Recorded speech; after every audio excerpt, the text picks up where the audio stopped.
Coucou tout le monde, j'espère que vous allez bien. Je vous retrouve aujourd'hui dans cette nouvelle vidéo YouTube qui traitera des vacances, donc à savoir comment s'organiser quand on a la mucoviscidose et qu'on veut partir en vacances. Donc j'en dis pas plus, je vous laisse découvrir la vidéo et on se retrouve tout de suite après. Alors du coup, comme je vous le disais, c'est vrai que lorsqu'on est atteint d'une mucoviscidose et de grosses pathologies en général, on a toujours un peu peur de se lancer dans l'aventure du départ en vacances, que ce soit pour les soins, les traitements, les nécessaires médicaux comme la kiné, les médecins. Mais une fois qu'en fait on a une bonne organisation et qu'on prévoit assez à l'avance notre voyage, il est totalement possible de voyager.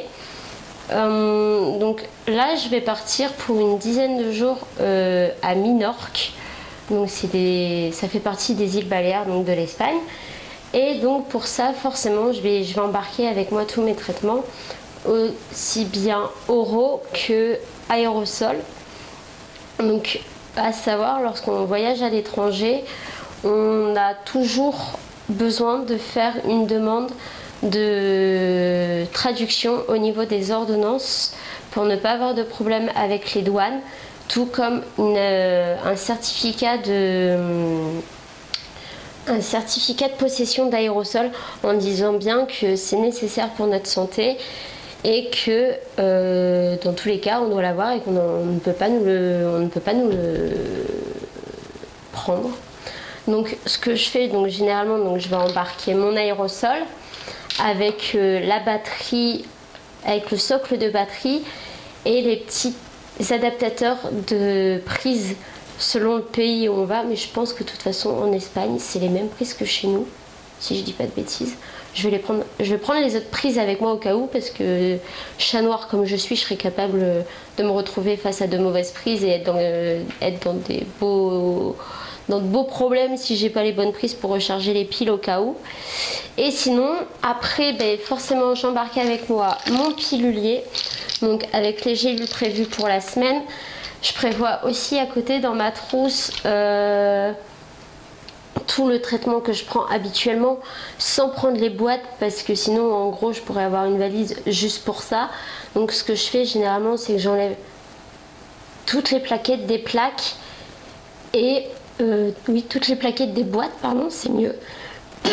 Et je mets tout dans ma trousse, comme ça c'est plus simple. Comme ça je peux aussi tout mettre dans mon bagage à main et ça m'évite, en cas de mauvaise surprise, d'avoir toujours mes médicaments quand même avec moi. Je rajoute aussi tout ce qui est antidouleur, aussi bien paracétamol que les médicaments au-dessus, donc à base d'opiacés, pour de vraiment me soulager si la douleur ne passe pas. Ensuite, je prends également tout ce qui est pour le système digestif, pour tout ce qui est troubles et tout. Donc ça, c'est ce qu'on prend un peu tous quand on part dans des pays étrangers, et pour éviter d'avoir mauvaise surprise là-bas. Je prends aussi, vu qu'en ce moment je suis pas mal encombrée, je fais plus d'aérosols que d'habitude. Et j'ai pris du coup aussi des pipettes de sérum physiologique pour faire des aérosols en plus, si besoin. Je préfère en prendre trop que pas assez.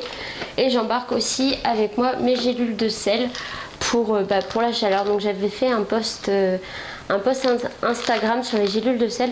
Je vous remets le lien dans la description si vous voulez aller checker le rôle des gélules de sel, parce que je pense que je vais pas m'attarder sur le sujet étant donné que j'en ai parlé sur Insta. Mais voilà, donc voilà, c'est vraiment une toute petite vidéo, très courte, mais je pense avoir dit l'essentiel. J'aurais aimé pouvoir vous expliquer comment ça se passe quand on est avec l'oxygène, la VNI, mais n'ayant pas tout ça, forcément, je ne peux pas vous en parler. Et je pense que de toute manière, c'est un peu le même système que pour l'aérosol, c'est-à-dire que tant qu'on a toutes les attestations avec nous qui attestent qu'on ait besoin avec nous du matériel, je pense que ça n'enlève en rien le droit de voyager. Je voulais aussi souligner justement que parfois les personnes ont peur de voyager de par l'organisation que ça demande et tout ça. Mais je n'ai jamais eu aucun souci depuis toute petite. Je voyage, que ce soit en France comme à l'étranger. J'ai toujours voyagé, je n'ai jamais eu aucun souci avec quel que soit le pays où je sois allée. Les seules mauvaises surprises que j'ai eues, c'est la perte de mes valises. Donc, chose qui arrive souvent et à tout le monde. Mais sinon, voilà. Après, pour ce qui est de la kiné, des médecins, pour la kiné, j'ai la chance de savoir me drainer toute seule parce que j'ai été formée à me drainer toute seule. Et voilà. Je sais que si vraiment besoin est, par exemple quand je vais en Suisse, j'ai un kiné qui me suit depuis toute petite et qui me prendra avec plaisir si j'en ai besoin. Pour les médecins, je n'ai jamais eu besoin de médecin en vacances. Et là, pour cette année, j'ai installé l'application Care sur mon téléphone. Donc comme ça, si vraiment j'ai besoin d'un médecin ou d'un avis médical, je me branche sur l'application et voilà, et je vois avec le médecin directement sur mon portable en ligne si ça nécessite ou non un soin particulier, des médicaments particuliers. Donc voilà, j'espère que cette vidéo vous aura plu. J'espère aussi qu'elle aura permis à tous les parents de jeunes mucos ou mucos qui me regardent de comprendre que même si on a la muco, on peut voyager une fois qu'on a tous les papiers avec nous, qu'on est en règle avec tous nos papiers, qu'on a tout à portée de main. Il n'y a aucune raison de se priver de voyager. Après tout, on est comme tout le monde, on a des rêves, on a des envies, on a le droit de voyager aussi. Et c'est pas parce qu'on est malade qu'on va s'interdire de voyager, loin de là. Je pense vous faire une petite vidéo de mon séjour. Je pense que ça pourrait être sympa de vous faire partager mes vacances.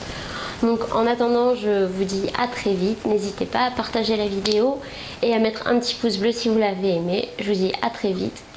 Je vous embrasse.